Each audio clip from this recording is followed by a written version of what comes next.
فين الحكمة لما افتكرنا الحب كأنه سجن فأدخلنا فيه من ظننا أننا نحبه؟ فين الحكمة من كده؟ مش ليه كده؟ ممكن يكون من الحكمة عشان أقولك أن الناس في زمان رسول الله صلى الله عليه وسلم كانوا يتحرون بهداياهم يوم عائشة، يبتغون بذلك مرضاة رسول الله صلى الله عليه وسلم.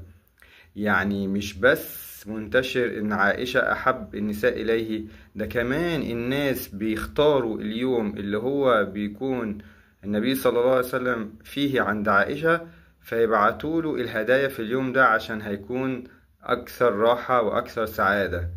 فشوف الحرية في الحب والانطلاق. ومش بس كده، لما النساء الأخريات نساء النبي صلى الله عليه وسلم أصابهم غيرة فأرسلوا فاطمة بنت النبي صلى الله عليه وسلم عشان تكلم النبي صلى الله عليه وسلم في ده.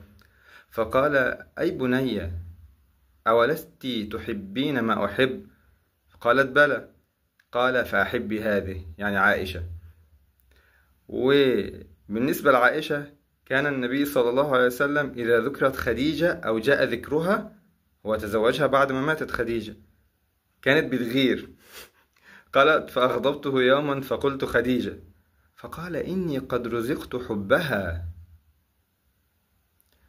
شوف الحرية والانطلاق. وكان يسأل النبي صلى الله عليه وسلم: من أحب الناس إليك؟ يقول: عائشة. فقال له: من الرجال؟ قال: أبوها.